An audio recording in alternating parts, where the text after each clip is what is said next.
more enlightened than some of my friends. I can guarantee you peace of mind. That's what you told me, Dominic. I can guarantee you peace of mind. I don't feel so peaceful.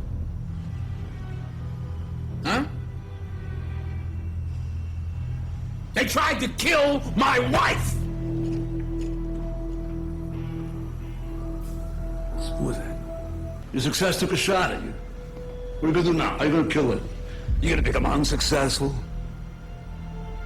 Frank, we can be successful and have enemies, huh? We can be unsuccessful, too. You know, we can have friends. And here we go. It's the comic book bullies. Man, you come right out of a comic book.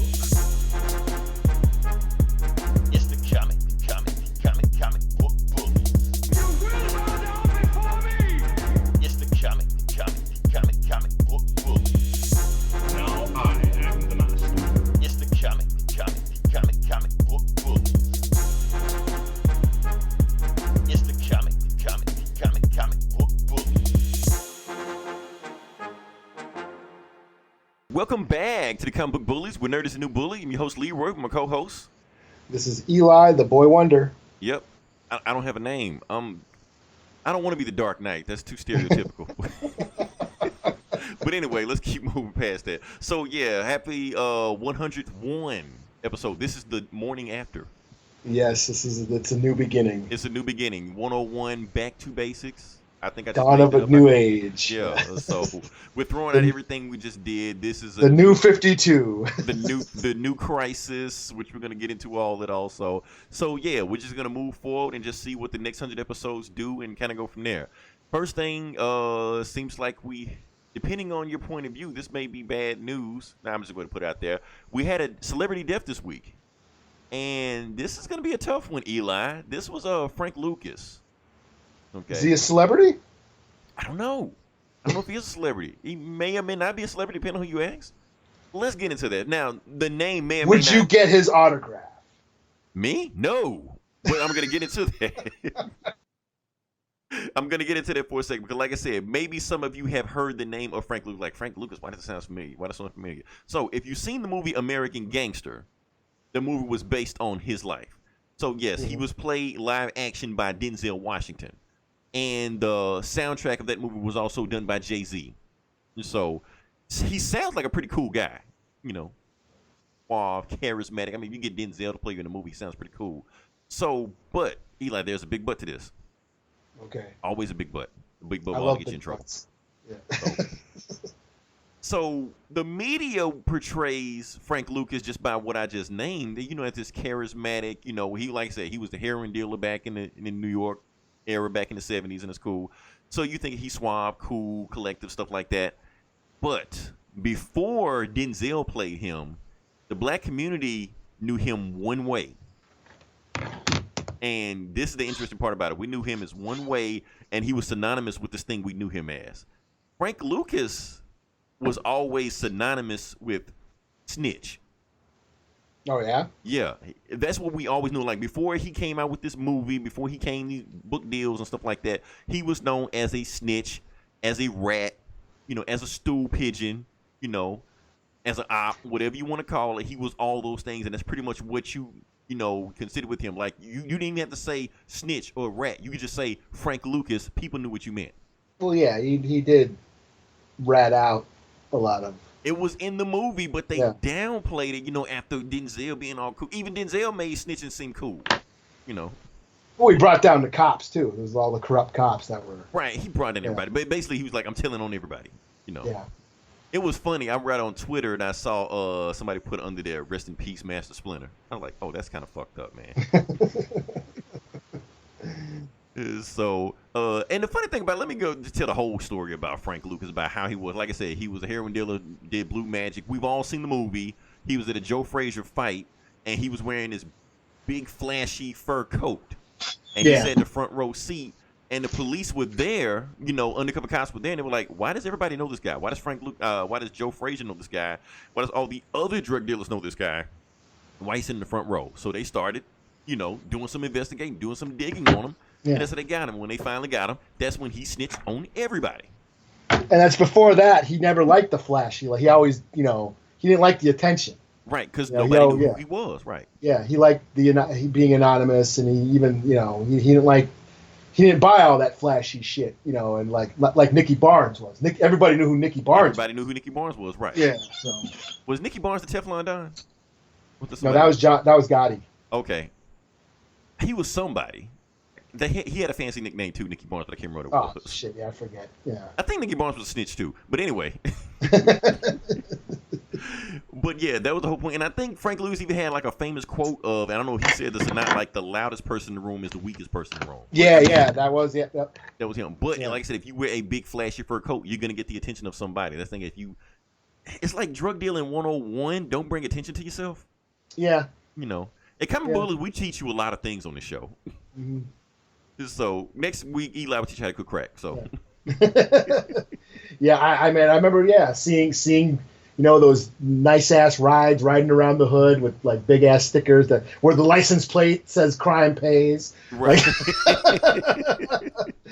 Like, okay, I know what you're doing, but I ain't gonna fuck with you. But again, hey, that's your own ass too. Right. If you get busted, you know what I mean? Right, because obviously if we see this, somebody else sees this also. So Yeah. so- that's just stupid. Like like the MySpace days, or even on Facebook, these dumbasses taking pictures with their big money, blunts and guns, guns drugs and, in the back. Like they see this stuff. Yeah, dumbasses. They don't have to do any surveillance, so they can just use your Instagram or Facebook page, and that's it. Push it away. Yeah. So I don't know. Natural selection at its finest. Rest in peace, Frank Lucas. I guess Master Splinter.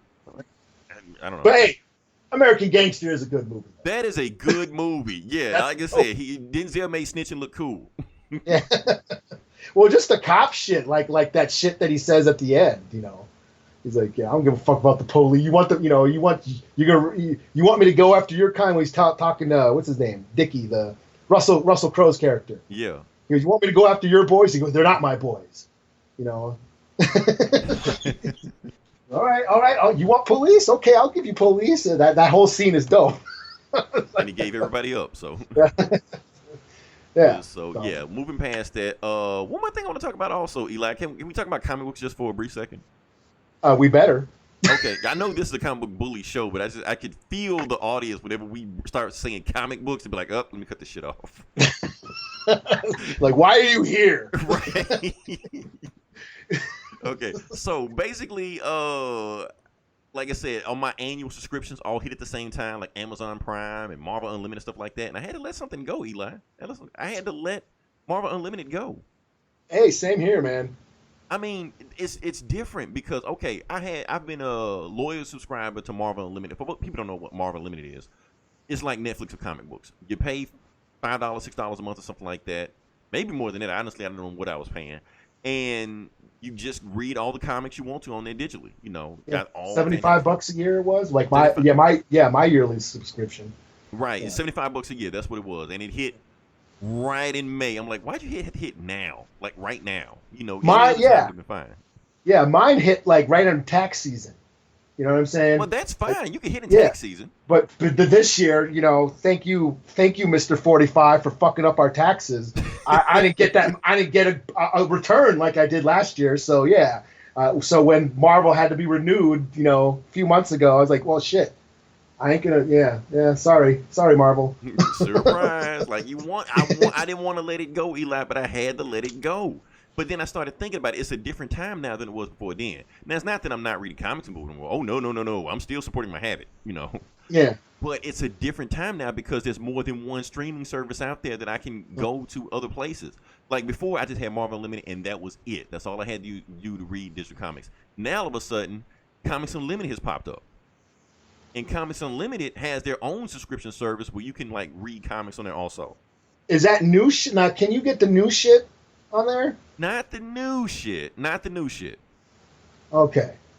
Because I know, that's the thing about Marvel Unlimited and why, and Marvel, I had that for years, and it was cool. And whenever I wanted to read something or I wanted to look something up, boom, it was always there. It was just nice to have. And then Marvel Unlimited were about like 6 months behind, so like it was about 6 months later, it'd eventually show up on there. Yeah, that's why I don't buy many. I wasn't buying many Marvel books because like, well, I'll just read it on Unlimited and I'll eventually catch up with shit. Right, like why buy the shit twice if you're already paying for it? Right. Yeah, so that was that. But yeah, I mean that's what would suck. Like I was right about to start reading Cosmic Ghost Rider, and then my shit got cut off. I will tell you this. Comixology Unlimited, even though they may not have like the newest shit on there. Now, Immortal Hulk is on there. I think they got like the first 5 issues, some shit like that on there. Okay. But they do like specials all the time, stuff like that. Like they'll give you like half off like the new Marvel book, stuff like that. So instead of you paying like $5 for a book, you pay like $2 for a book or some shit.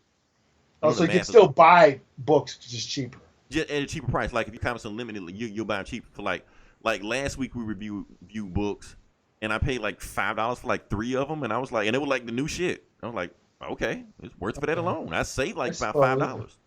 And that's a weird decision because I got a pull list, which I also get a discount on at my comic shop. Yeah. So it's like how I just got decisions, man.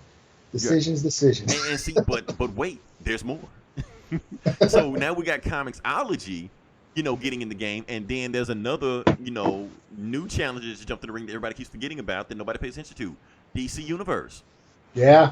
DC Universe just popped in the ring, and at first their comic selection was kind of crappy, but I checked it again the other day, Eli. It's a lot of stuff on there. I just subscribed to that shit today. Yeah, and I'm thinking like, okay, it's too much. Honestly, Comixology has a lot of stuff. Comixology Unlimited has a bunch of Marvel stuff, has a bunch of DC stuff, has a bunch of indie stuff on there also. Okay. So, I mean, it's got like some old Spawn on there I wanted to pick up and read and stuff like that, or, whatever. A bunch of Image stuff on there. Umbrella Academy is on there, so I want to just check that out, see what it was like. But now you got DC Universe, and they got all kind of stuff. And I'll be honest with you, their like comics app, like the reading app, is better than Marvel Unlimited.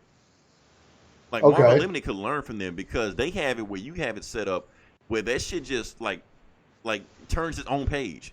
After a while, like give it 10 seconds, then it turns its own page, and keeps 7, and then you can make your own playlist of the books you want to read and stuff like that. They have their own comment section, so you can ask somebody, so what's the next book from there? Somebody will answer you. It's better, man. They like Marvel Unlimited need to do what they're doing. Like I know nobody considers the comics when they're talking about DC Universe, like what's worth the price of it. But to me, that makes it worth the price. All this other stuff is icing on the cake. Swamp Thing is icing on the cake for me. Yeah, I mean that's what cooked me because I wanted to watch Swamp Thing because I haven't. Everyone else had, you've been talking about DC Universe, everybody talking about DC Universe since it came out, and I still haven't, I never got it until I wanted to watch the Swamp Thing, because I saw the trailer, I'm like, I want to watch this shit, and it finally gave me motivation to subscribe. Right. Plus, you still have all the other stuff on there. You can still watch. Like if you're behind on Doom Patrol and behind on Titans, you can go back and watch. Now I'll watch Young Justice. Doom Patrol. Yeah.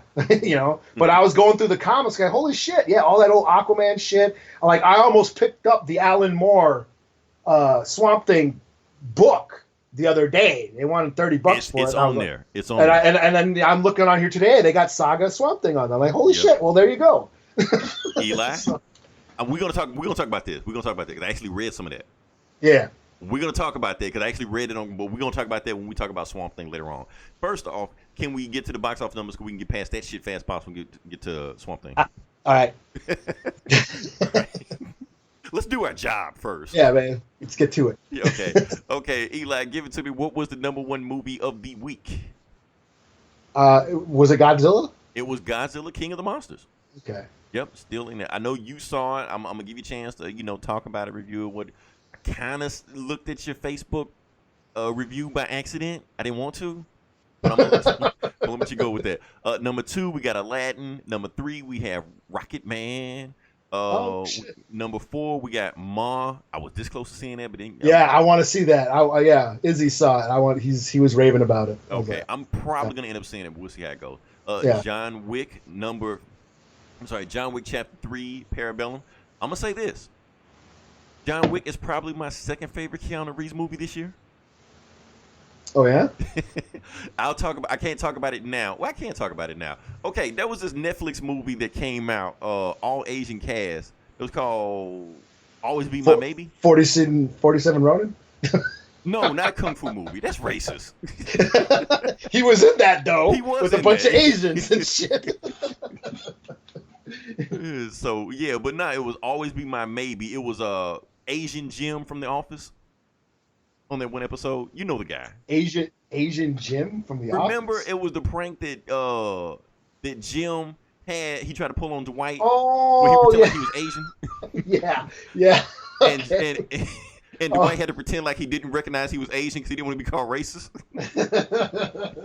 Shit was funny as hell. But he played some other shit also, but I know that shit was funny as hell. Anyway, it's him, some other chick I can't remember, and Keanu Reeves. Keanu Reeves is playing like her boyfriend because he basically steals like that dude's girl. But he doesn't know it's Keanu Reeves. He just knows she has a new boyfriend. So he's like, okay, that's okay. I'm gonna just meet the boyfriend. So when Keanu Reeves walk in the room, he's like, oh shit, because he's actually playing Keanu Reeves.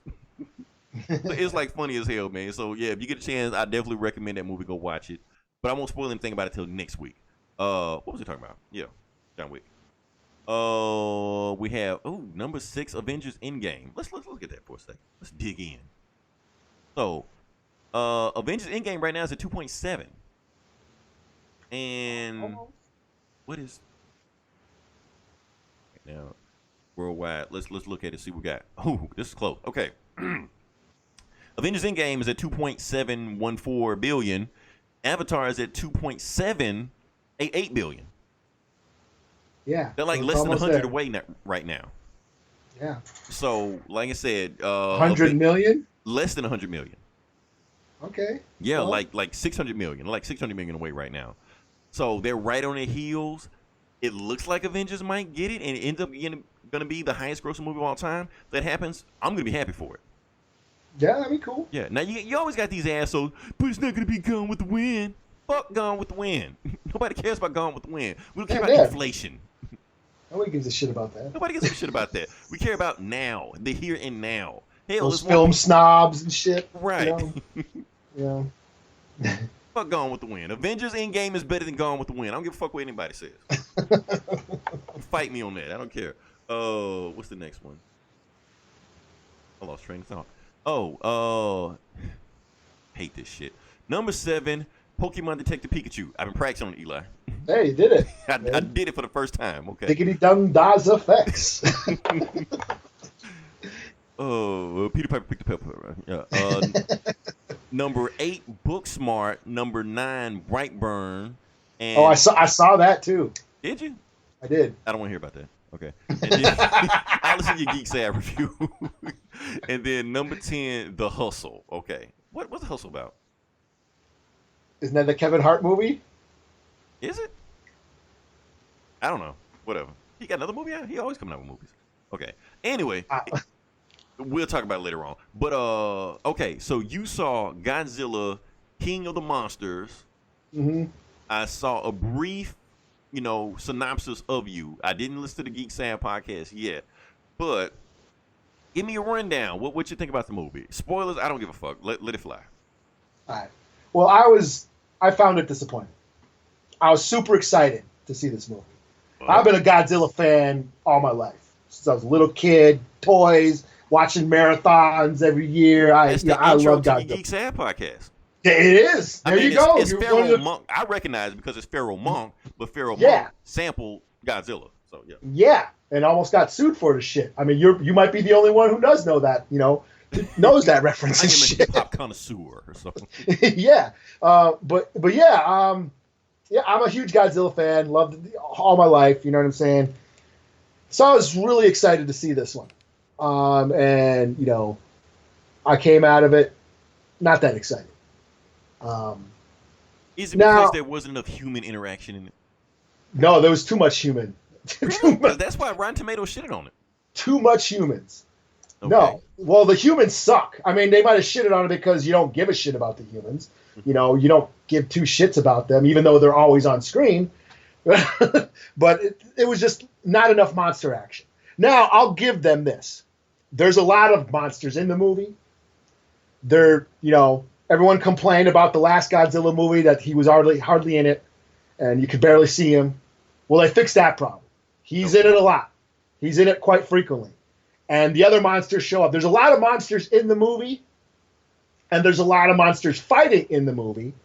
It's just they keep cutting away from the fighting to show they humans. did that shit last time, and people hated that shit. Yep, they keep cutting away from the fights to show humans watching them fight. So it's like, it's like you're watching people watch the monsters fight. And it was just getting so frustrating. I was like, what the fuck? I don't care. I don't care about the little Stranger Things girl running away and crying. I don't care about who's got to be evacuated. I came to see kaiju battles. Right. And so you'd see and it does look cool. It has this big epic feel. The effects are awesome. It looks awesome.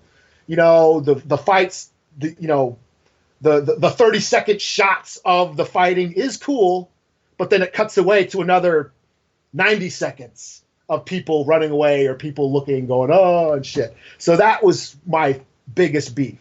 It's like it kept cutting away. It reminded me of the Transformer movies, where you can't see the fights. You're watching, you're watching Shia LaBeouf and Megan Fox, looking at them, going, "Oh my God, robots are fighting!" Or you're watching the battle through a broken windshield or something. Oh wow, okay. You know what I mean?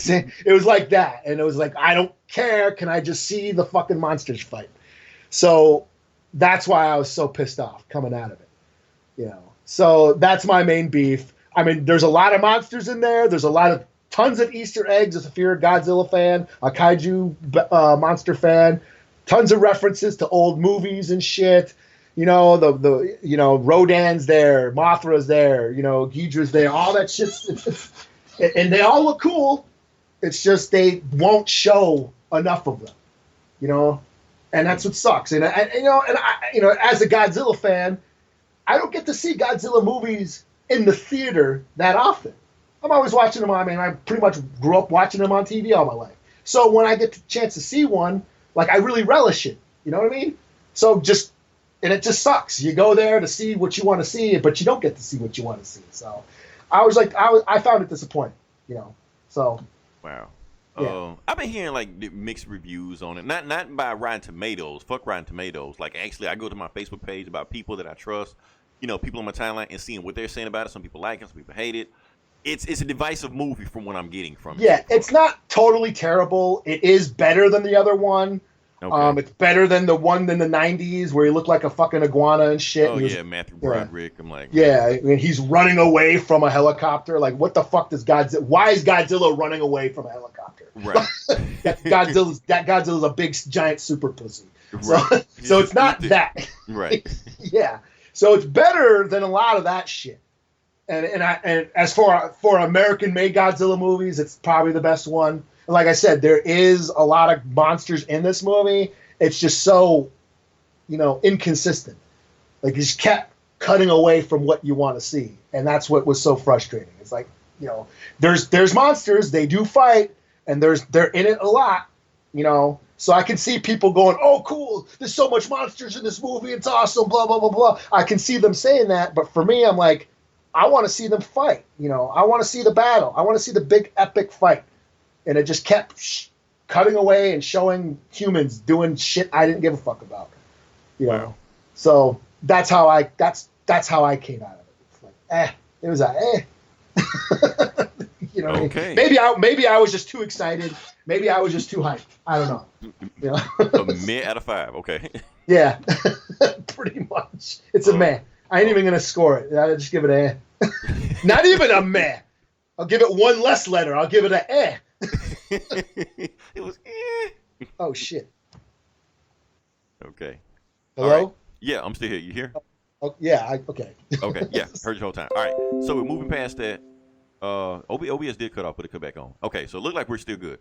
All right, so we're gonna keep going. Let's talk about some DC. Some big DC news happened. All right. Okay, even though we talked about it last week, but it's official now.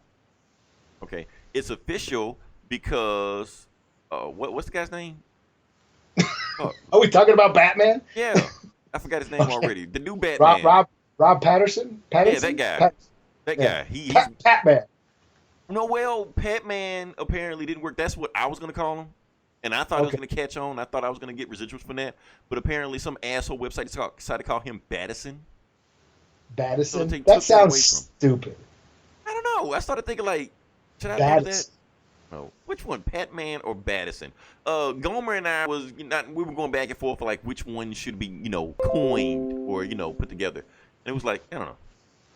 So I like Patman, but I guess Baddison is what's going to catch on. So we'll see. We'll see. It's official now because last week we talked about it was like a rumor, but it's official now because Matt Reeves actually tweeted it himself. Yeah. So it's a done deal. This is no longer, is Beast going to play him or Sparkly Batman? No, it's going to be Sparkly Batman. It's going to be him. And I know everybody's freaking out about it because they think Batman's going to have, sparkly powers in the movie. He won't. Calm down. So, like I said, it's a white dude with a jawline. He'll be fine. Mm-hmm. But Pretty that's much, not yeah. right. But that's not why I want to talk about DC because DC slipped another movie under the radar on us and didn't tell us about it.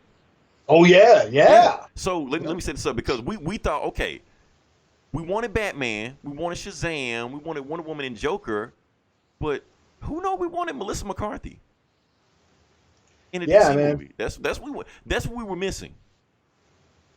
So yeah, I mean, I like when you sent me the trailer, and it said DC. I thought it was DC. It was on the app. Right. So this almost made me get the app too. Right. But no, it's a movie coming out. I was like, oh shit, because it looked cool. Like I want to watch that. So let me paint the picture on this. So apparently there is a new DC movie coming out that nobody, and you probably seen the trailer of it, listeners. We probably didn't know it was DC. It's called The Kitchen, and it's about this It's like this 1970s crime drama with Melissa McCarthy, Tiffany Haddish. Who's the third one? I forgot. I don't know. I can't remember her name either. Fuck it, doesn't matter. Anyway, so it's a movie with Melissa McCarthy and Tiffany Haddish is going to be in a DC movie. What the fuck? Yeah. That's what we are now, people. Some people say it's either a good thing or this is basically how bad DC is getting right now. So, but yeah, it's based. I looked it up, Eli. It's based on a Vertigo book. For those who don't know what Vertigo is, because we got to break this shit down every time. Vertigo is based like the adult line of DC Comics. No Superman and Batman in there. This is where you can curse and swear and show titties and all this stuff like that. That's Vertigo. So it was a Vertigo book like around in 2015. It ran about 8 issues or so, and they basically opted into a movie. So who wrote it? Was it one of those Millar or something? I looked at that. It's a guy I don't know. I don't know the writer. I don't know the artist. Okay. I will say this. Now, when you asked me, was it on DC Universe, and I looked it up, I was like, it's not on DC Universe. So the comic's not on DC Universe. But you know the comic is on? Comixology Unlimited. Oh, shit. They have it. So before the movie comes out, I will read that entire graphic novel in entirety going into the movie. So that way, when the movie comes out, I can do like a comparison. Okay, graphic novel did this, did that, blah, blah, blah. Go back and forth. We can, go from there. And so as of right now, I didn't get a chance to do that because I was busy doing something else. And since we're going to stick with DC, can we stick with DC? Yeah. Now we can talk about Swamp Thing. Da-da-da-da. Da-da-da. You know what? DC is diverse. Okay. All the stuff we just talked about. We just talked about Batman. We talked about a crime drama. And now we're talking about Swamp Thing. Because Swamp Thing is really not a superhero like property. It's really not really. It's really like sci-fi, supernatural horror, depending on who's writing it. It could either be strictly science fiction or strictly supernatural, depending on what they decide to do with the character at the time. But Eli, I'm gonna let you go first. What you think about the pilot episode of Swamp Thing? I thought it was pretty cool. Okay. I saw the trailer and I'm like, wow, that looks dope. I want to check that out. Mm-hmm. I think Hello? What the hell? I'm still here. I don't know. Okay. I think it's OBS on my end. Run up. Man, the feds fucking listening in on shit. Pretty sure we ran this is something I said fucked up that over here. Yeah, all that shit talking about Frank Lucas and shit. They say Frank Lucas. Okay, anyways, yeah, Swamp Thing. Yeah. This is what finally motivated me to finally get the DCU app. So, yeah, I checked it out. I mean, I'm familiar with the Swamp Thing. I remember the old movie, the one that Wes Craven did. Wes Craven, yep. Yeah, in fact, my first exposure to Swamp Thing was through, was it Fangoria? Or was it Famous Monsters? I had the issue, I think it was Famous Monsters. I had the issue with Swamp Thing in it. And I was like, oh shit, this looks cool. I want to see this movie. I saw the movie, thought it was cool. I didn't know it was a comic book. So when I, went to, grab my comics and shit, and I saw a Swamp Thing comic. I was like, holy shit. Number 20 something. I was like, really? This thing's been going on for a while? I had no idea that it was a comic book. So I actually read, got some Swamp Thing comics for a spell when I was a kid. This is way before I think Alan Moore ever did his run. So I never read the cooler Swamp Thing stories. Right. So, but when I saw the trailer, I was like, this looks freaking cool, man. It looks like a horror flick, and I'm a big horror guy. So, yeah, I checked it out. I watched it.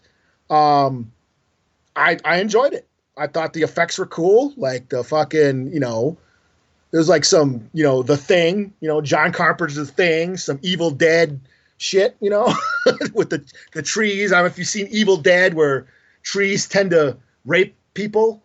Yeah, I saw that. Really fucked up. Yeah. Yeah. So that's what it reminded me of. And it was gory. It had cool effects. And I was like, cool. The first episode was, just the origin.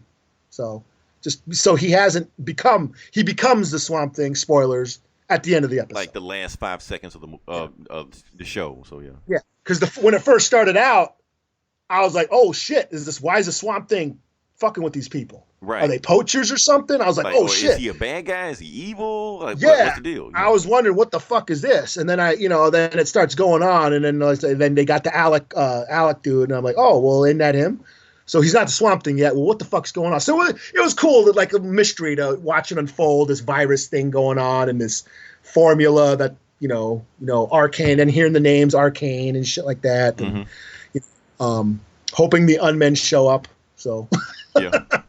So yeah, I enjoyed it. I thought it was pretty cool. So. Okay. My thing about it, honestly, I was watching it. I kind of, even though he was in a swamp, I forgot I was watching a Swamp Thing show because he didn't show up to the very end. But I was digging the show anyway. Mm-hmm. Just because I was like digging the character, like you said, Abby Arcane was in there. I think she used to be on Gotham. I think she used to be like Falcone or some shit like that. She did look familiar. I was wondering. Familiar. Yeah, I think she was on there. So it was cool. She's pretty hot too, so I was watching it too. Like I said, it seemed like she's the main character because when Alec Holland showed up, I didn't catch on that was him until like 40 minutes into the show. I'm like, oh, he's supposed to. Because I remember the name Alec Holland from the Wes Craven movie. Yeah. But when he showed up in the movie, the TV show, even though he was there, I paid no attention. I thought, oh, he's just some guy. Yeah. Until somebody finally said that's Alec Holland. I'm like, oh, so that's gonna be Swamp Thing. But he didn't show Swamp Thing to the very end. But he's not the focus. She's the focus of the show. And you're trying to find out what her backstory is and why she left the town and why everybody in town hates her, stuff like that. And I thought it's pretty interesting. And then at the very end, when he finally became Swamp Thing, you're like, oh, okay, they tying all this together. Yeah. So I'm curious to see where this show goes. It seemed like another interesting show that DC has been cranking these shows out, and it's completely a different feel from the other shows they had. Like Doom Patrol was all wacky and weird, and Teen Titans was kind of supernatural.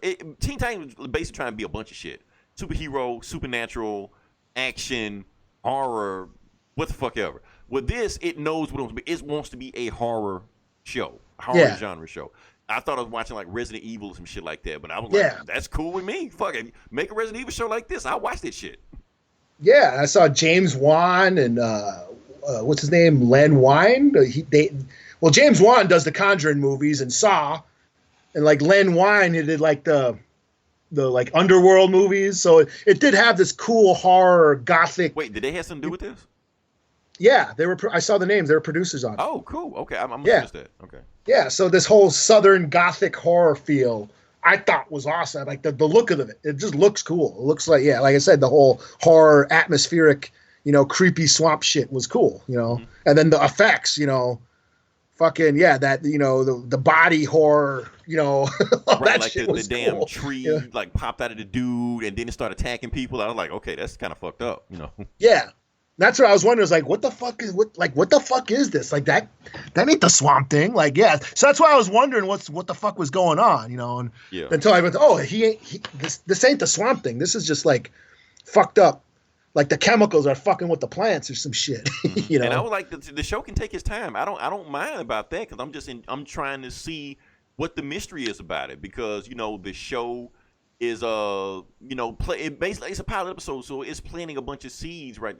No pun intended, but it's planting seeds about where the show is going, and it's interest for me. I'm like, okay, I'm sold. I want to see where it goes in the next episode. Yeah, and it feels like Frankenstein, like he's going to be like a Frankenstein-esque character, and well, that's always been sort of that element that the rejected his roots. Freak. Yeah. So yeah, I mean, I thought it was pretty cool, man. Okay. Now, here's the thing. Like I said, we talked about Swamp Thing and we talked about DC Universe. Now I can actually talk about this because once the show ended, and this is very sly DC Universe, all of a sudden, would you like to read more? The Alan Moore comic started showing up on the app also, like right next to it. Like, read more if you want to click it. And I got curious and I decided to read, okay, I just watched this show. I'm pretty interested in it, seeing what's going on. Let me click this Alan Moore comic book and see what's saying. Because, everybody keeps raving about, oh, this Alan Moore run of Swamp Thing is the greatest thing ever of all time, So I read the first issue, Eli. That issue fucked me up. Well, it's Alan Moore, man. It's Alan Moore. That shit, like the first issue, I was like, what the fuck did I just read? I got to tell you what the fuck happened, man, because I've never thought about that they took Swamp Thing in this area. Okay, so you seen the Wes Craven movie where Swamp Thing, where Alec Holland is a scientist. He gets to a lab accident. He goes to the swamp and he comes out a swamp monster, right? Mm-hmm. Okay, Alan Moore said, fuck all that shit. Okay. Everything you thought you knew about Swamp Thing, I'm throwing this shit out the window. So what happened in his run, he's saying no. Alex Holland, when he got into that lab accident, ran to the swamp, he died. Matter of fact, he was dead before he even hit the water. Like Dark Man, where he just like got thrown in the swamp or some shit like that. It was basically like that. So when he hit the swamp, his body was decomposing. He was dead. Alec Holland did not get up. What happened is that the plants started, eating his body, the kale or whatever like that, started eating his body, eating his decomposing body. The kale. I don't know. I made this shit up. I don't know. But somehow the plants like absorbed his consciousness.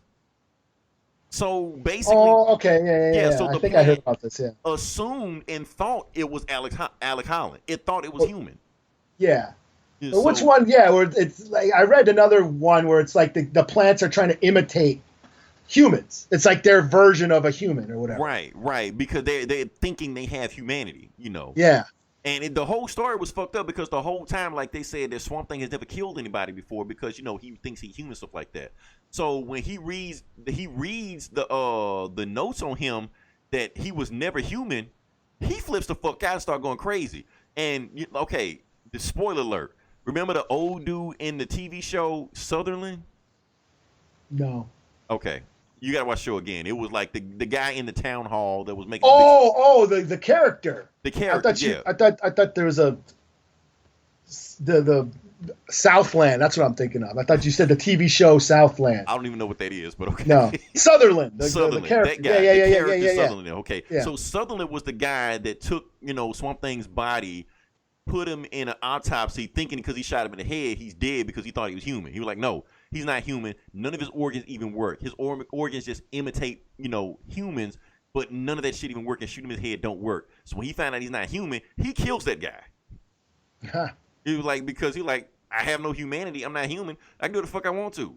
And the whole story is about him gaining his humanity and stuff like that. And I was like, okay, Alan Moore, you fucked my head up in the first issue.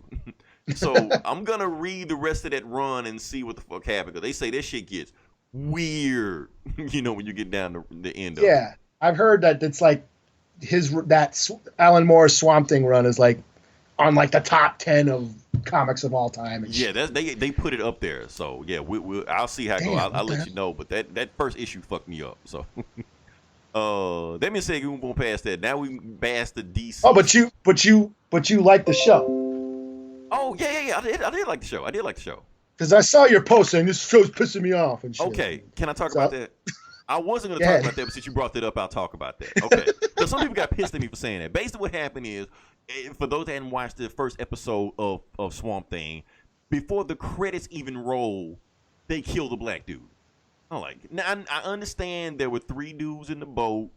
2 of them were white, 1 of them was black. But the thing was, the other 2 white dudes, you didn't see them get killed. The black dude got fucking impaled by a fucking tree monster. Yeah, he got raped by the trees, Evil I'm Dead like, style. damn, damn, what the fuck? And what's fucked up about it is that I recognize the black actor. So I see him in the game. I'm like seeing him in the role. I'm like, oh, he's in this show? Okay, well, let me watch this show. I like that guy. He was in the last thing he was in. I'm glad this guy's getting work. 5 seconds later, boom, dead. I'm like, what the fuck, man? So they're gonna just kill the guy automatically. So that shit did piss me off. Now, the reason people saying I shouldn't keep bringing stuff up, oh, leave race alone and stuff like that, just because I see stuff like that doesn't mean I'm going to boycott or doesn't mean I'm going to cancel Swamp Thing, thing like that. But at the same time, that doesn't mean I'm not allowed to not call it out for what it is. Yeah. No, I hear you. I mean, that's what happened to me with Suicide Squad. Right. Oh, yeah, exactly. You know what I'm saying? And I saw that shit 2 years in the making. I was like, how long is the native guy going to survive Suicide Squad? And they didn't even give him a cool intro like everybody else did. Like with the stats and shit, nothing. No, what you saw of him is what you saw in the trail. They even had posters and shit, pretending like he was going to be a big thing, and he's the first one dead. And right. And like I said, we watching a horror movie. How many times we seen this trope in a horror movie where the black dude dies before the credits even roll? Jurassic Park. I went and got popcorn, saw that movie. Black dude already dead. Scream 2. Jada Pinkett and Omar Epps. I go get popcorn. They come back. They already dead. I'm like, fuck, man. Like I said, they even said, movies, she even said in that movie. Yeah, Jada Pinkett even said in that movie, the black people never survive. Right. So it's almost comical at this point, but at the same time, you're like, come on, guys. Y'all see this shit. Y'all don't have to keep doing it.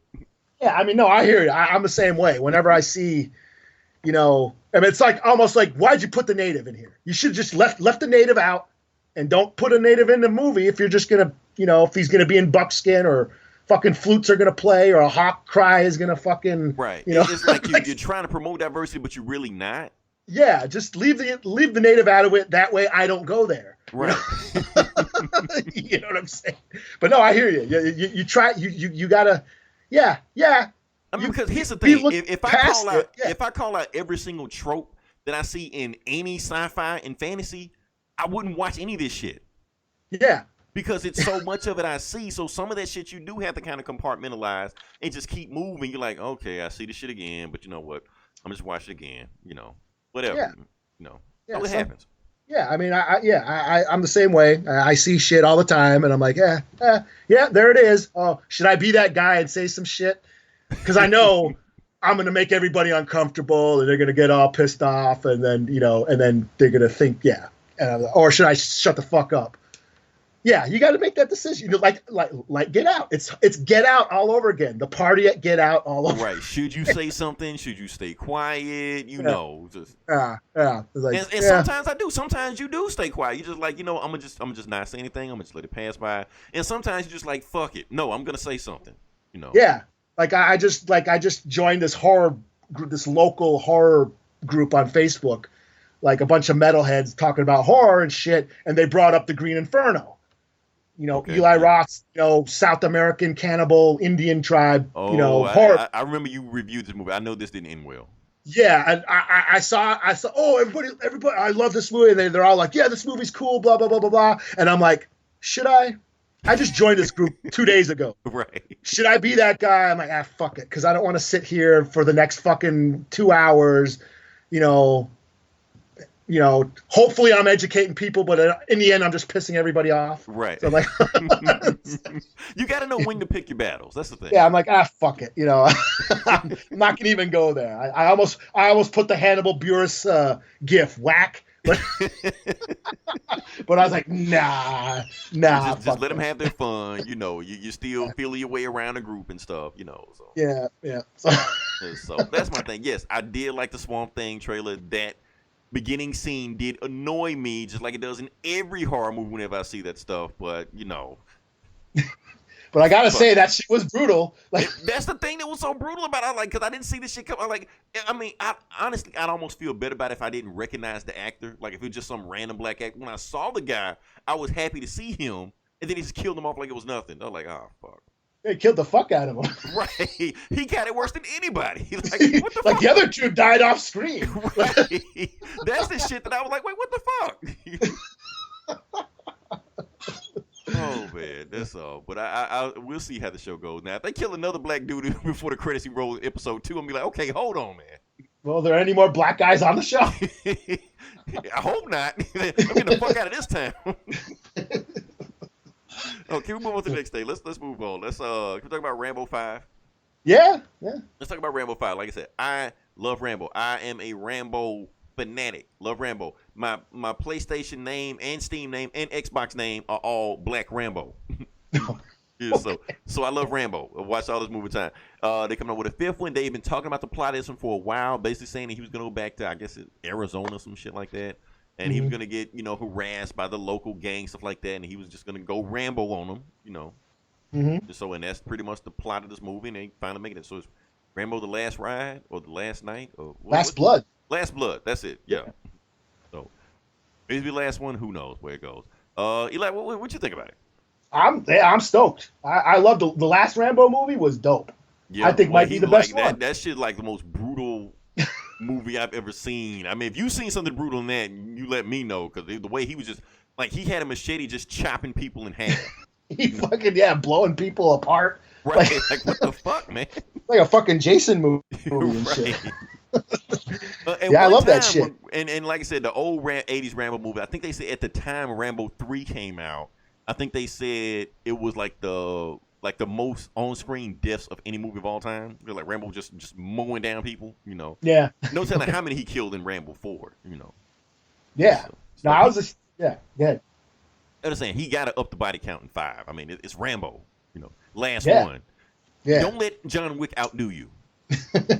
They said John Wick, I saw something the other day. They said John Wick in 3 movies has killed more people than Freddy and Jason in all their movies combined.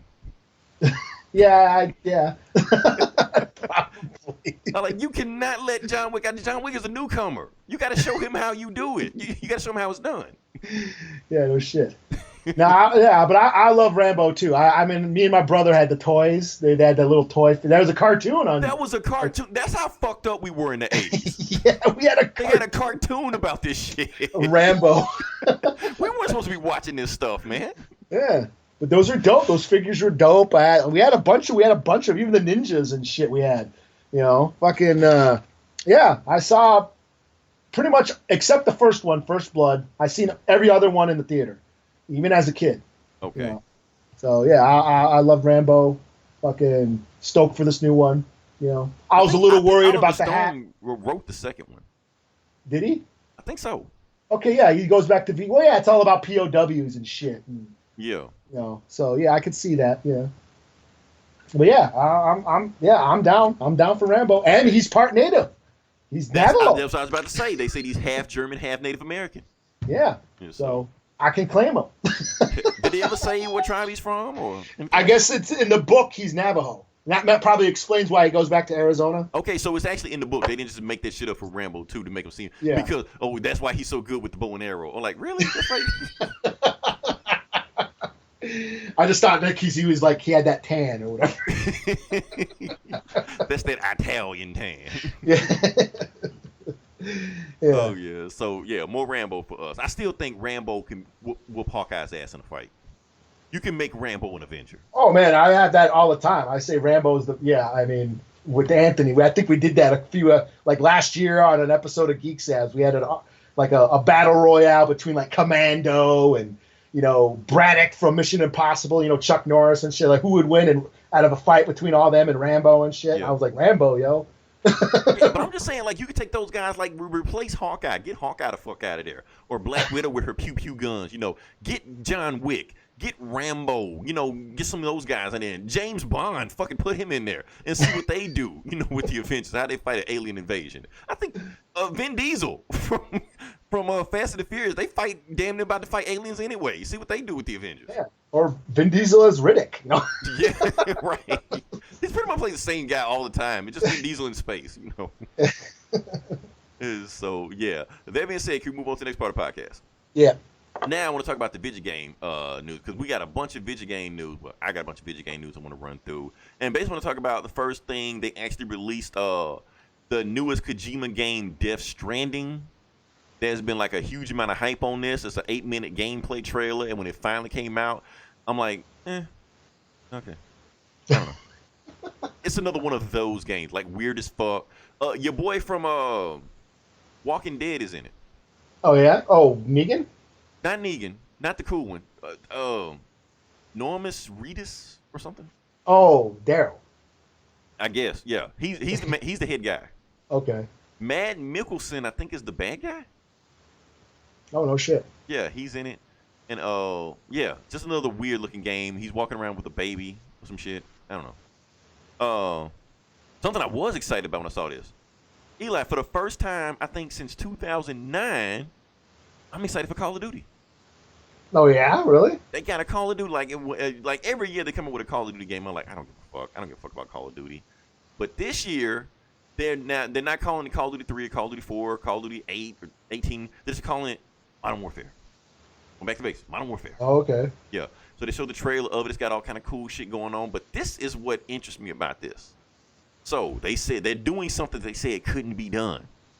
It's going to be cross-play compatible. So if you have an Xbox, you can play with the PlayStation 4 people. PlayStation 4 people, you can play with the Xbox. If you have either one of those, you can play with the PC people. So it's going to be PC, PS4, and Xbox. All cross-play compatible. Nobody can ever talk shit again on whatever platform they can find you. So this Fortnite shit is actually going to games people play now. So that's what's so awesome about it. Yeah. Call of Duty, that's what I got. I think it was something else on here. Oh, Mortal Kombat. Okay. Yeah. Mortal Kombat, they released the DLC, and the DLC is Shang Tsung.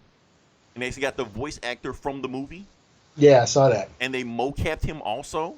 So when he kills you at the end, he points to the screen and goes, "Your soul is mine." I'm like, oh. I don't even like Mortal Kombat, but that shit's like, man, look, how much money I got in the account now? And plus they announced some other DLC coming out. They got some other Mortal Kombat folks like Nightwolf and Sindel and Rain. I don't know. And Spawn. Oh, I heard about that. Yeah, Spawn's coming back. Al Simmons coming back.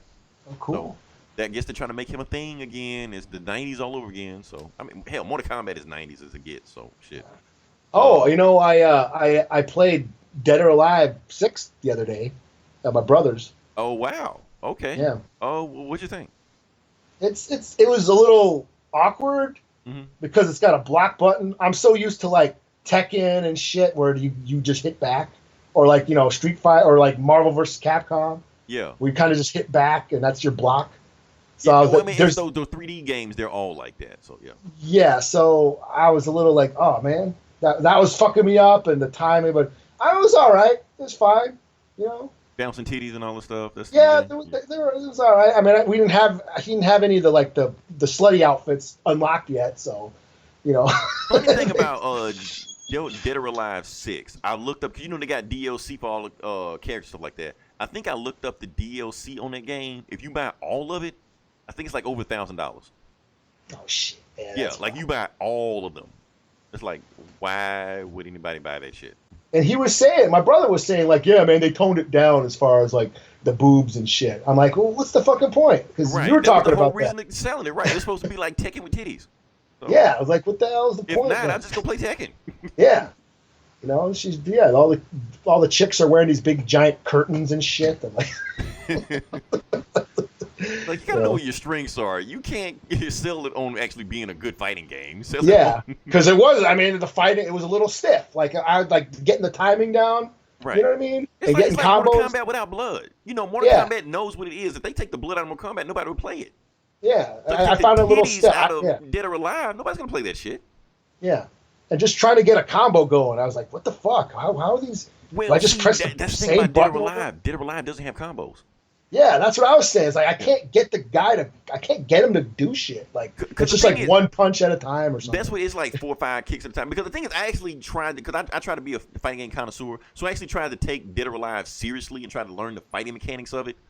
Until, you know, people in college saw me and was like, "Oh, you're playing that game again? Don't play it by don't play it by yourself. Don't play it. He's learning how to play with one hand, you know, like no." So like, you know, I'm gonna just put this game away. But yeah, when I play, it's like really shallow. It's like there's no combos to it. It's like really simple. It's like the only reason to play the game is for titties. Otherwise, I go play a better game.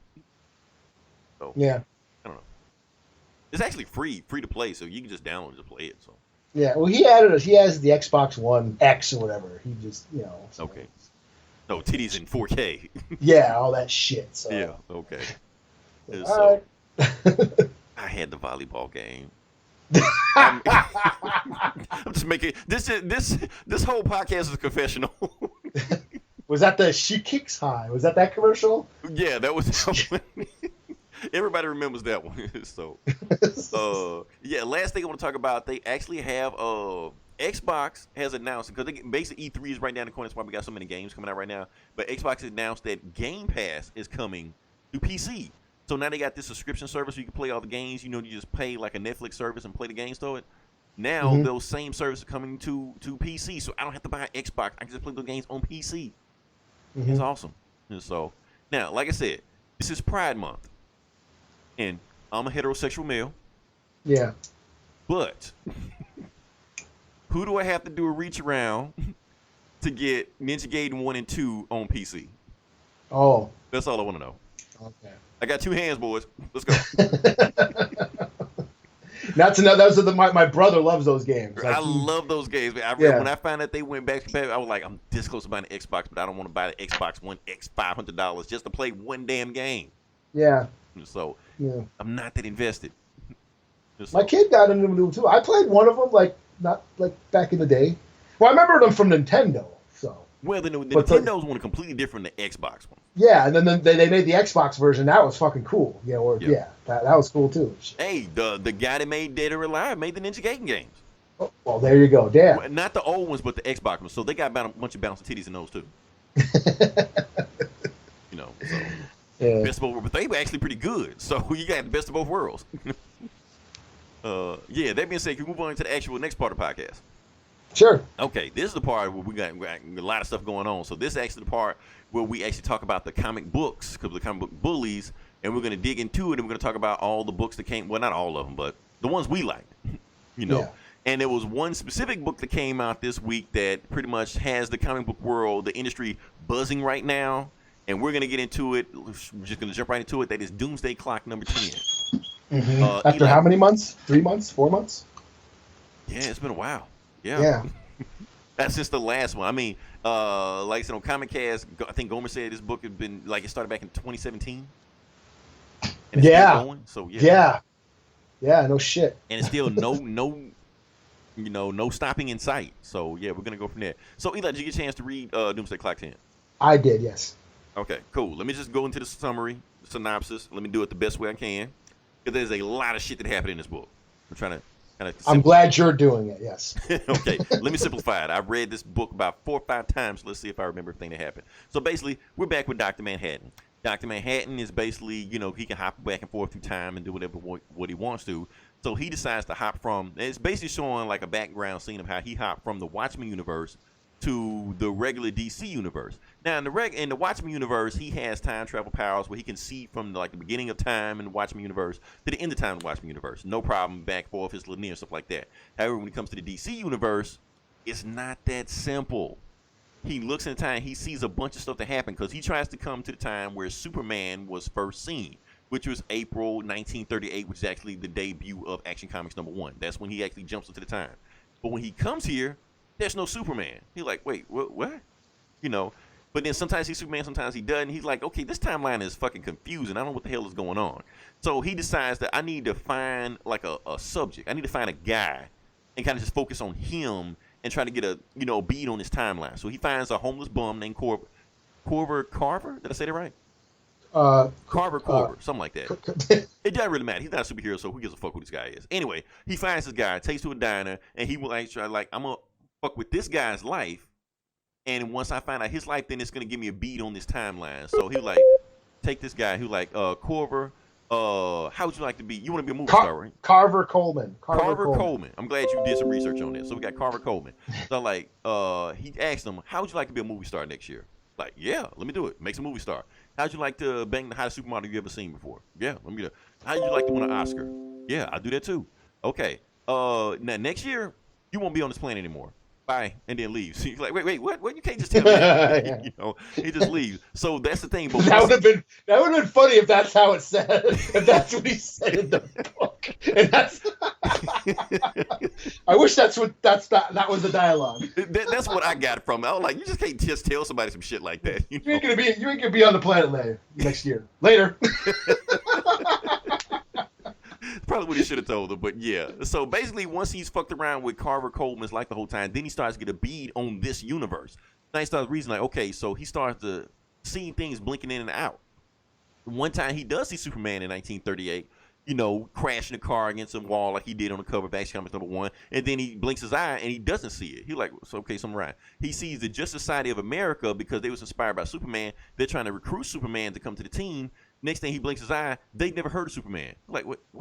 And then he keeps blinking his eyes and he sees different stuff like, okay, Superman's, you know, origin keeps getting pushed back into the 80s, into the 50s, into the 2000s. You know, in 1,000 years from now, they know Superman. He was like, okay, what the hell is going on with this universe? And then he starts looking at it. He starts, okay, I see what's going on now.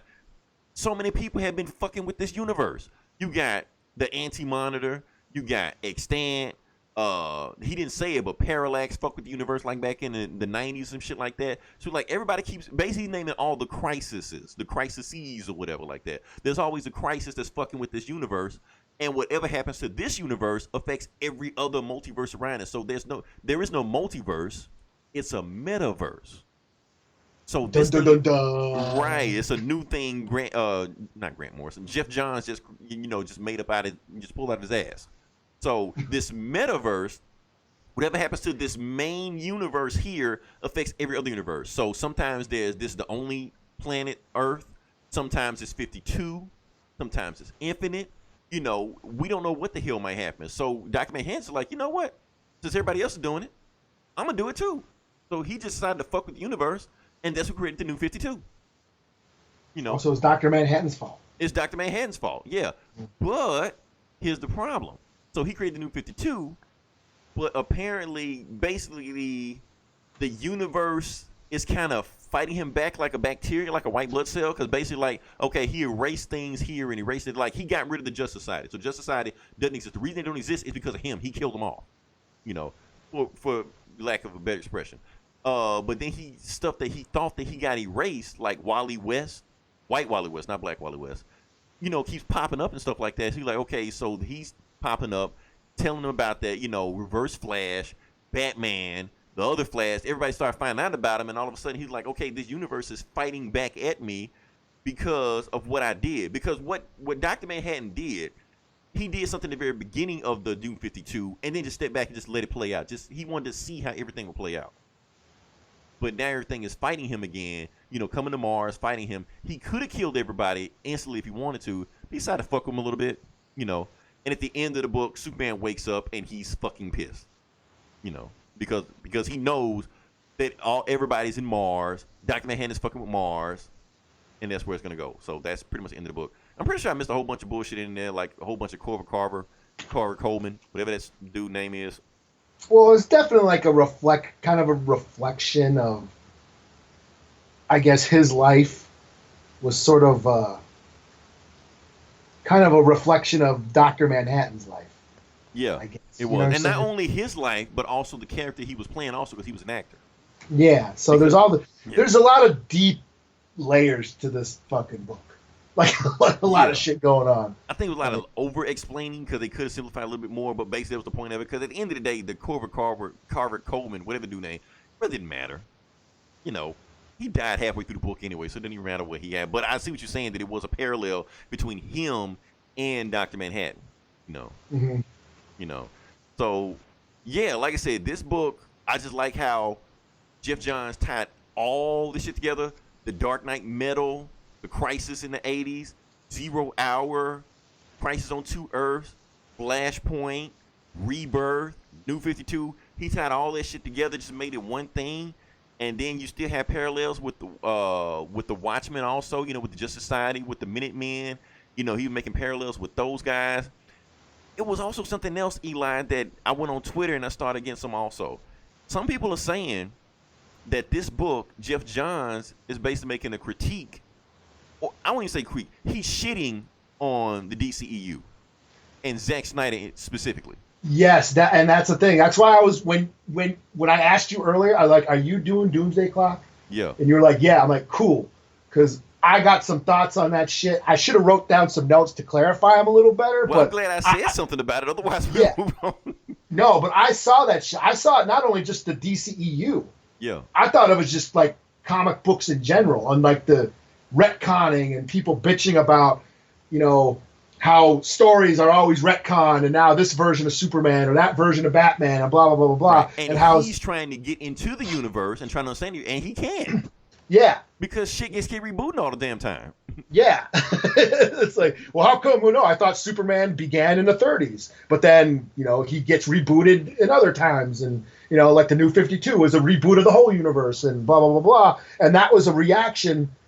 The New 52 was a reaction, like, we're going to make comics darker and more edgier and blah, exactly. blah, blah, blah, blah. That's where I was getting at. Yep. I want to make, Superman, I want to take Superman, make him darker, remove humanity from him instead of his parents telling him what he needed to do. He don't have parents. Yeah. So, and which is basically what Zack Snyder was doing. And by making Dr. Manhattan the creator of the New 52, he's kind of saying, well, comic books became darker and more mature when The Watchmen and The Dark Knight Returns came out in 86. What was Zack Snyder's first DC movie? Yes. The Watchmen. The Watchmen. And you've been saying this for years now. And what was Batman v Superman? Like a bunch of Dark Knight Returns shit, And plus, right, not only Dark Knight Returns shit, like if you watch Zack Snyder's Watchmen movie and BVS, there are so many parallels between those two movies. Mm-hmm. Superman is basically Dr. Manhattan, and Batman is basically, what's that owl dude or whatever? Night Owl or whatever. Some shit, yeah, whatever. Or Rorschach, one of those guys. But anyway, that's the whole point. Like, and matter of fact, he even had the that Watchmen button or whatever. Yeah, the button. It shows up a bunch of times in BVS. Yeah. Well, the button or not. Well, just the book Rebirth, which launched Rebirth. He kind of made that. Like, we're going to bring back all the shit that you missed. That everything you bitched about the New 52, we're going to bring that all back. Because, yeah, the New 52 was a way to try to get new comic book readers and get it more edgy and more violent and more darker and shit, which is basically... Yeah, and no one wanted to see that shit. So he was basically saying, yeah, this was all Alan Moore's fault. Or, in a sense, this is Dr. Manhattan's fault. Right. Or whatever you want to call him. Because that's basically what Dr. Manhattan was. If you want to be, philosophical about it, he was basically like a DC editor. That's some deep shit, yo. You be metaphysical about it, so like that. That's why when people keep talking about, how powerful is Dr. Manhattan or is he OP, you're kind of missing the point of the character. The point is he's supposed to be OP. He's supposed to be a god level character. He's supposed to be a character that looks down on the universe and whatever he wants to. There's not supposed to be a Dr. Manhattan versus Superman fight. We know who would win that fight. That's not even supposed to be a fight.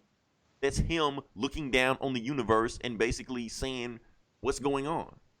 Or you can even take it. I mean, this was just another thought that entered my brain while reading it. I was like, Dr. Manhattan is basically a new comic book reader trying to get into the DC stories. Right. Like, what should I start? Which story should I start out with?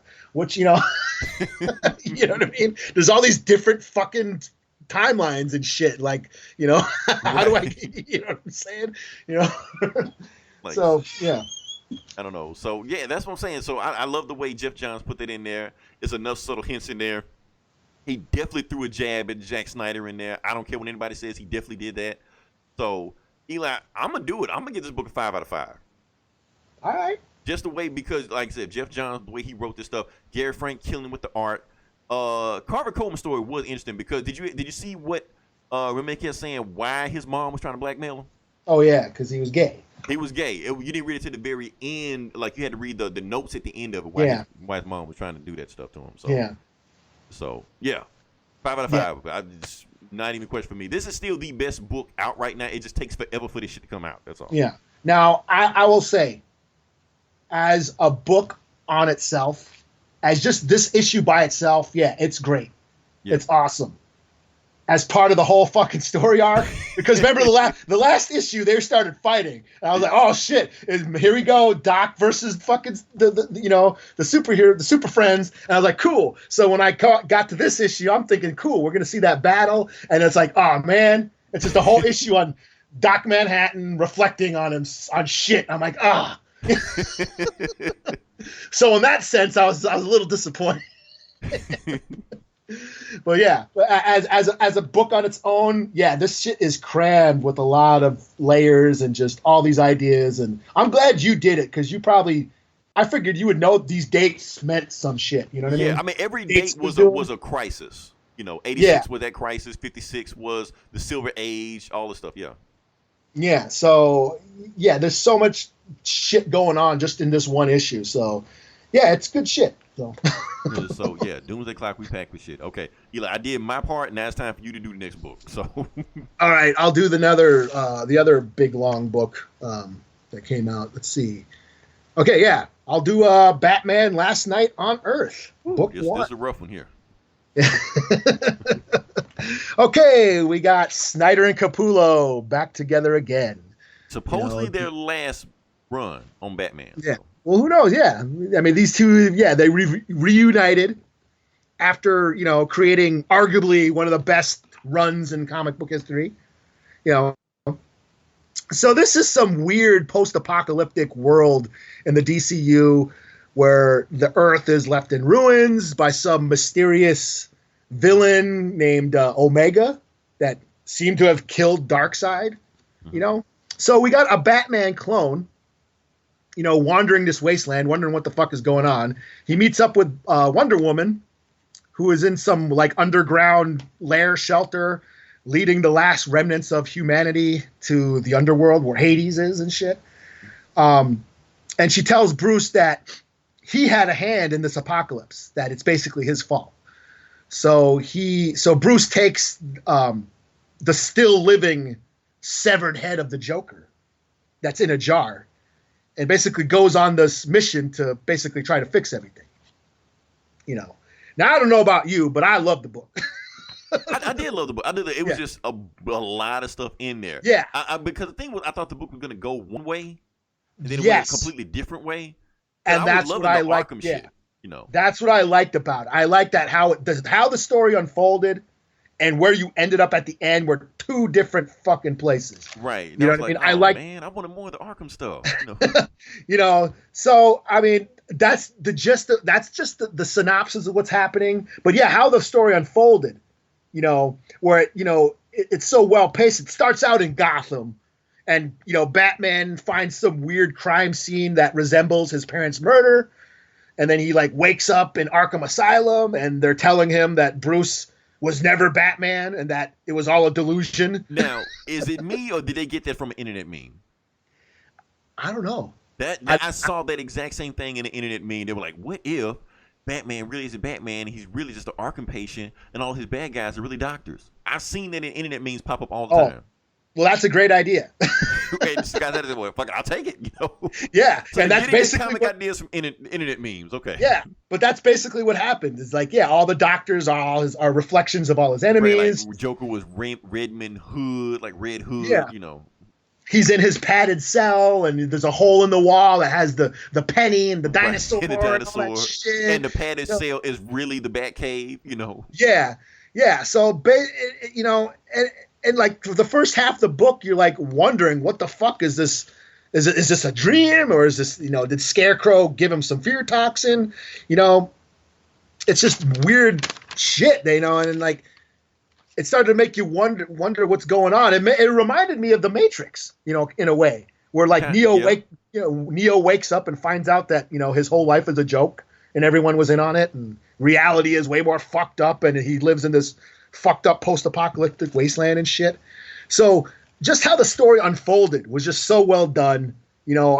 Shit, Snyder's on top of his game here. When he writes Batman, he nails it. You know what I'm saying? It's something else we didn't talk about, but we should also Tom King. Okay. Because like I said, we I guess we can talk about it now that Tom King run is ending on 85, because I think they're ending it because they want Batman to be more involved in the DC universe. But in my opinion, he's been involved with the DC universe. Not with Tom King's run, with Scott Snyder's run. Yeah, he's in the Justice League. Sure. Okay, yeah, Scott Snyder says he's done writing Batman. Has he stopped writing Batman? Every week we're reviewing another Scott Snyder Batman book. Yeah. And all his shit is tied into his Justice League run. Even this shit has ties to the Justice League run because it says about how Lex Luthor, gave the world a choice to, choose Doom. That's what he's doing in the Justice League run. But they're showing the future of what Lex Luthor's going to end up doing. So all this shit is still tied in. So it's like Scott Snyder never really stopped writing Batman. Yeah, he's doing the fucking Joker who or the Batman who laughs and shit. I thought that was Jeff Johns. Oh no. That's Snyder. The three Jokers. You're right. The Batman who laughs. That is also tied into the Justice League run because the Batman who laughs was tied up in Lex Luthor's basement. Lex Luthor made a deal with him, and that's how he let him out, and that's why he's running loose in Gotham right now. Yeah. So all that shit is just tied in together. Dark Knight Metal. Yeah. That was just a big ass Batman book. Yeah, with him and Capullo, like I said, those two together. Yeah. I mean, Snyder is you could just tell he's born to write Batman. And for Capullo, he might be one of the best Batman artists ever, and that's the thing, because I'm interested in seeing what he does with it because he got Bane and Scarecrow showing up in the next book. So that means he's going to redraw these characters, these villains. Yeah, and his style. What is he going to do? Yeah, that creepy, cartoony, like exaggerated art style that he has just fits perfectly with this world of Gotham. Right. So this was dope. I can't wait for the next one. So I give this a 5 out of 5. This was great. 2 5 out of 5s. Okay. It was a good week of books this week. It really was. Oh shit, that's back on me, huh? Okay. Now you thought we had some long books. I almost got this one too, but I'm Brian like, fuck. Michael hey. Bendis says, "Hold my 6-pack." This was an epic rate. I think this shit was like 80 pages long. Okay, so I'm trying to think. What's the name of this book? Superman Leviathan Rising Event or something? Leviathan or something? I don't know. I'll let you Google it while I review this shit. Okay. So basically how the book starts off is that the Leviathan character who's been causing all this shit, he's in Metropolis and he's talking to like this black lady who's basically this crime boss that's been in Bendis Action Comics run the whole time. She's running Metropolis under Superman's nose, and Superman doesn't even know she exists. And he's basically asking her, how do you take down Superman? You're like, well, one thing, the way you take down Superman is one, don't let Superman know you exist. That's the problem with these bad guys. They want everybody to know they're the ones who take down Superman, and that's why Superman always beats them. And then another thing, you got to hit Superman where it hurts. Oh, you mean like kidnapping? Don't say it. Don't say her name. Say her name. He will hear it because he listens for certain words like that. And plus, going after her is a dead end anyway.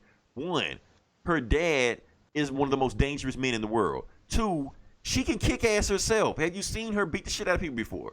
So you just can't send, bad guys and terrorists after her. And three, she has her hand on the most powerful media platform on the planet. So if you don't take her down, if you don't beat her, she can expose you, and then you still be taken down. So going after her is a dead end. No, you got to go after somebody else. You're like, I got it. So basically, Superman is flying around. I think he fought like Mongols, some shit like that, beat shit out of Mongol, whatever. And then he's about to fly home, and he does his X-ray vision. He's like, oh shit, there's some dudes in my apartment with guns and shit waiting to kidnap me, like in my apartment. So he flies to Lois's apartment because they're still separate, stuff like that. And he was like, Lois, some guys in my apartment right now with guns ready to kidnap me and stuff like that. And Lois like, well, why don't you just call the police? I'm like, oh, I ain't think about that. Or what I could do is let him kidnap me. Like, huh? Yeah, just let him kidnap me. Just go in there as Clark Kent, let him kidnap me, take me wherever they're going to take me, and I can finally find out what the hell Leviathan is doing, because obviously they want to know who Clark Kent is, and they don't know who Superman is. Otherwise, they wouldn't send dudes with guns to come get me. They're like, okay, Clark, that's a good idea, but let me give you some advice. When you get kidnapped, please don't overdo it. Don't overact, because I'll be honest with you, you suck at acting. Like, I suck at acting. Like, yeah, you suck at Clark Kent. Sometimes you overdo it sometimes. So just play it cool, So he goes in the apartment. He pretends like he doesn't see the goons, And they don't shoot him. They just, hit him with a stun gun or like a stun baton, something like that. So they hit him with a stun baton, and he falls on the ground. Oh, I'm hurt. Oh, like what? The stun grenade gun wasn't even that hard. They hit him again. Oh, I'm hurt. So they put him in. They kidnap him. They take him to, some underground base, stuff like that, and he sees Talia al Ghul there.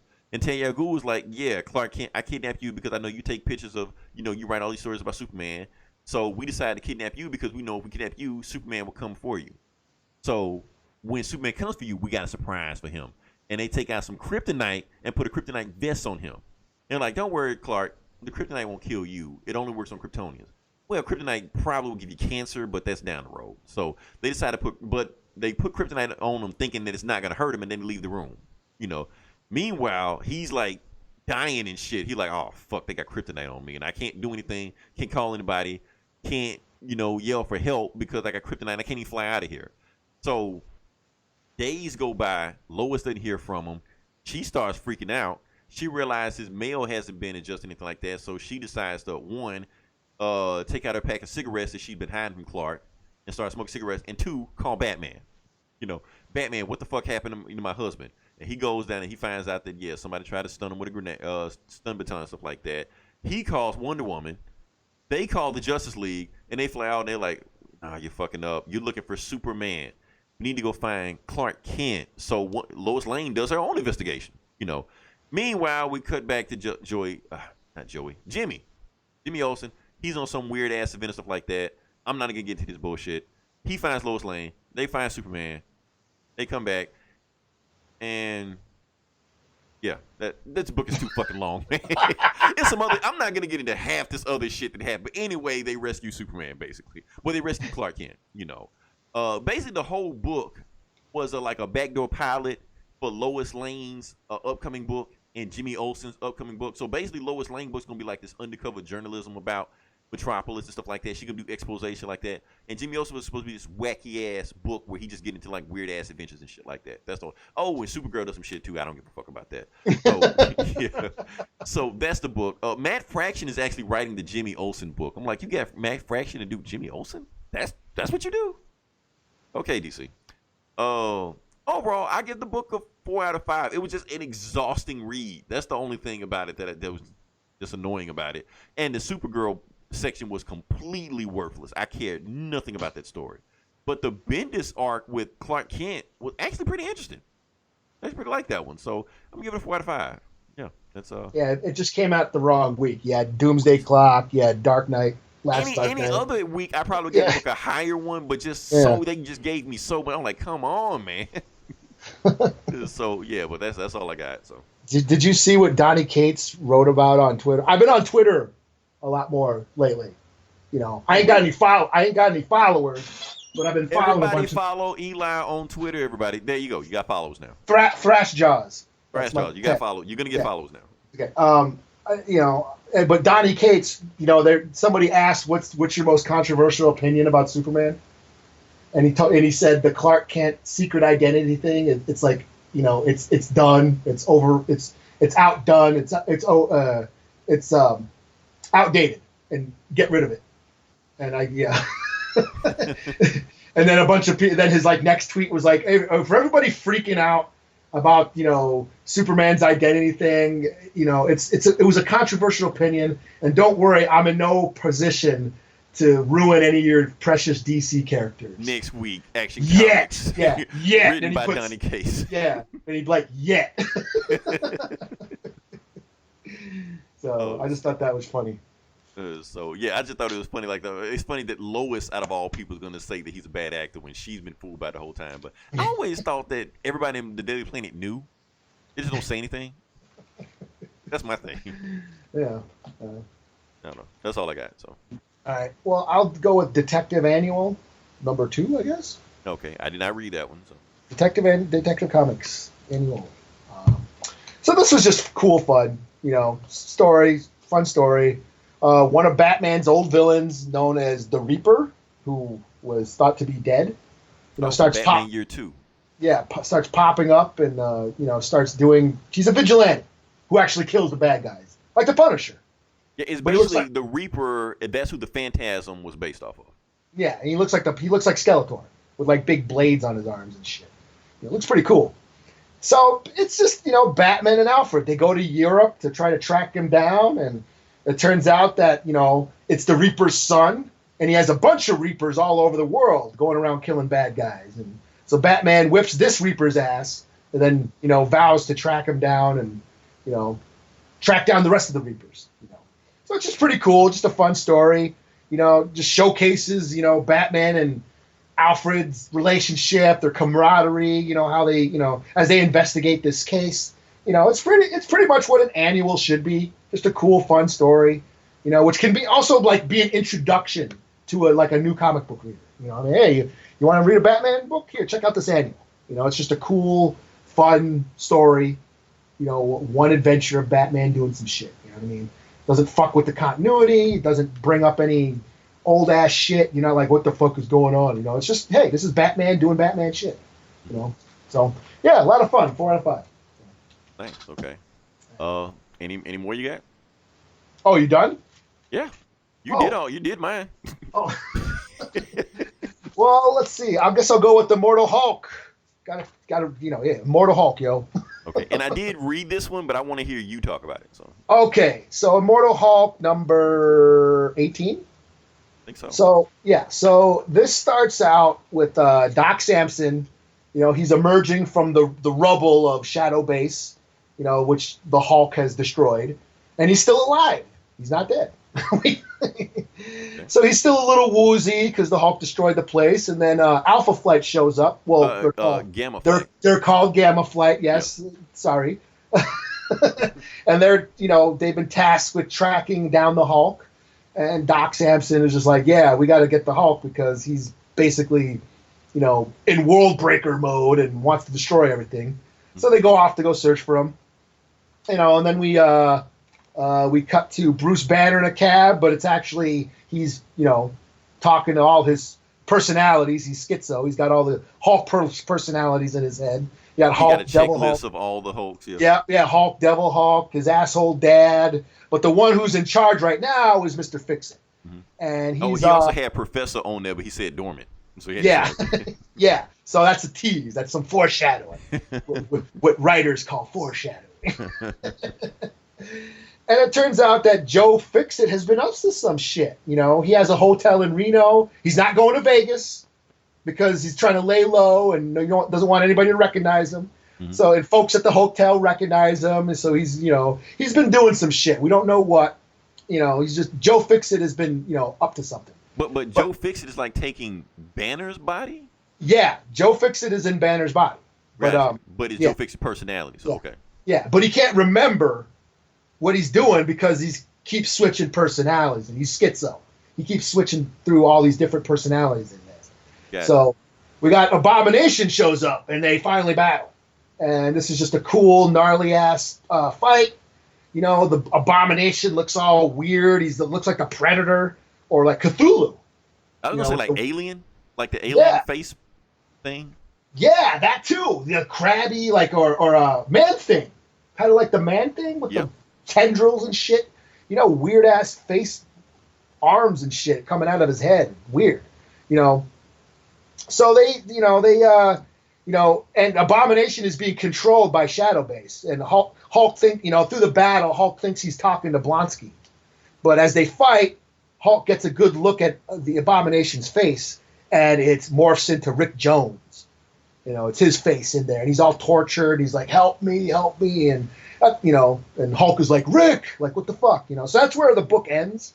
Now just make sure I'm trying to get caught up on my Hulk knowledge. Now, last time Rick Jones was in a comic, he was shot in the face by a Nazi Captain America. So, has he appeared since then?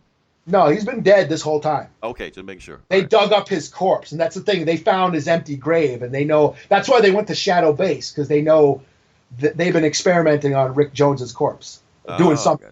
Gotcha. So they basically they thought the Abomination was Blonsky, but they used Rick Jones's body as like a vessel to renew this Abomination. There's still bits of Blonsky in there, but it's Rick Jones's body, that they turned into the Abomination. So So that's basically, it's a cliffhanger. That's where it ends. There's a side plot with Betty Ross, who has transformed into the Harpy, and she's not like the shitty Harpy from the 70s. She actually looks like Rodan. She looks like a pterodactyl and shit. Nice. She looks kind of cool. And she's talking to that reporter, Jackie McGee. Jackie McGee, yeah. Yeah, so that there's a little side plot going on. She's been investigating what's going on, So all in all, this book is cool. I've been digging on this book. One of my favorite books right now. Full of monsters and horror and gore and shit. Just dope ass shit. Another 5 out of 5. Fuck it. Everything's a 5 out of 5. Except Bendis. You had to fuck it up. Yeah. Oh shit! Any more books? That's pretty much it. I did read that Vader Dark Visions, but I don't give a fuck. Okay, we ran through enough of them. So yeah, that was alright. That was just alright. Okay. Yeah, if you listen this long, if you like, share, subscribe. We have our sister podcast, Geek Sav. We have Comic Cast, who has called us out. Eli, did you hear that? Oh yeah. They want us to be on their show or something. No, they challenged us.